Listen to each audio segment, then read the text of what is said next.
Nomor 11, penggunaan pupuk buatan pada lahan pertanian bertujuan untuk meningkatkan hasil pertanian. Namun dampak negatifnya pada lingkungan adalah, nah ini jawabannya C ya, menyuburkan sungai dan danau. Jadi dampak negatifnya tuh ya menyuburkan sungai dan danau. Jadi penggunaan pupuk buatan yang berlebihan di lahan pertanian dapat menyebabkan unsur hara seperti nitrogen dan fosfor yang terbawa ke aliran sungai dan danau.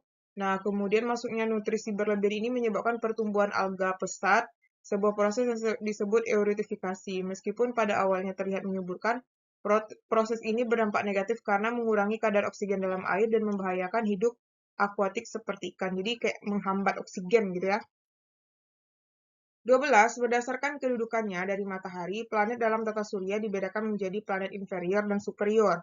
Susunan planet yang benar berkaitan dengan pembagian tersebut adalah, nah itu jawabannya A ya, di mana di sini berdasarkan kedudukannya dari matahari, planet inferior adalah planet yang orbitnya berada di dalam orbit bumi, yaitu Merkurius dan Venus.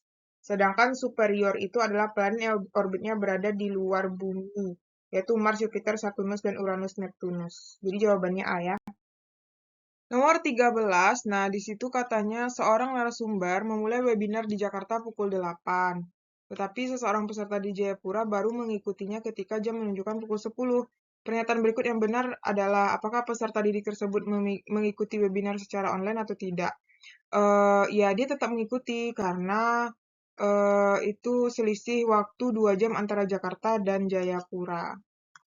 Nomor 14, seorang wisatawan mancanegara mengunggah kegiatan merayakan tahun baru di suatu tempat dengan kondisi salju tebal pada media sosial miliknya. Dalam postingan tersebut tertulis Sydney 31 Desember 2022. Kondisi Sydney yang digambarkan pada unggahan tersebut ya titik-titik karena titik-titik. Nah, itu karena D ya. Tersebut kalau Desember tidak sesuai. Pada saat itu Sydney sedang musim panas. Jadi yang lebih tepat jawabannya D ya. Kalau misalnya di Sydney tanggal 31 Desember itu adalah musim panas ya, bukan musim salju. Mana dia sini? Nah, salah ya, seharusnya musim panas. Oke?